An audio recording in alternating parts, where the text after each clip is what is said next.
1 ঘন্টা হয়ে গেছে, কনফারেন্স হলের দরজা এখনো বন্ধ। বাহিরে দাঁড়িয়ে থাকা একজন অফিসার উদ্বিগ্ন হয়ে জিজ্ঞাসা করলো, ডেলিগেট কি এখনো ভেতরে? হ্যাঁ ছাড়, 1 ঘন্টা হয়ে গেল, দরজা একবারও খোলেনি। তার দরজাটা ভেঙে ফেলো। রামদের ঠো। দরজা ভেঙে পড়তে কুয়াশার মতো ধোয়ার মধ্যে দেখা গেল একজন ছায়ামূর্তি। তার চোখে ভয়াবহ শীতলতা, সবাই থমকে গেল। হঠাৎই সেই ছায়ামূর্তি গর্জে উঠল, তোমার কি ইচ্ছাও আমার কাছে? আলোতে এসো, তোমার মুখ দেখাও। আলো এসে দাঁড়ালো সে। চ্যাং! ডেলিগেট চমকে উঠল। চ্যাং তুই?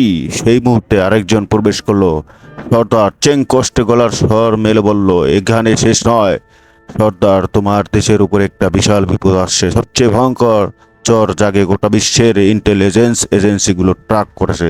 সে আসছে, কালো ছুরি আসছে। হঠাৎই সে ধপ করে পড়ে গেল, তার মুখ দিয়ে বের হলো রক্ত। সর্দারের চোখে বিস্ময়, চারদিকে শোরগোল। চেং শেষ নিঃশ্বাস ত্যাগ করার আগে বলল, একটা মহাযুদ্ধ শুরু হতে যাচ্ছে, তুমি যদি চাও দেশটাকে বাঁচাতে এখনই প্রস্তুত হও। সর্দার নিচু গলায় বলল, আমাদের দেশে একটা প্রবাদ আছে, চ্যাং, যুদ্ধ যদি সামনে আসে তাহলে লড়তে হবে, মরে গেলেও চলবে, কিন্তু পেছনে ফেরা চলবে না। এরকম ছবির আপডেট পেতে আমার চ্যানেলটি সাবস্ক্রাইব করো। এই ছবিটি সর্দার 2 হিন্দিতে আসছে, তোমরা চাইলে ছবিটি দেখতে পারো, অনেক সুন্দর একটা ছবি।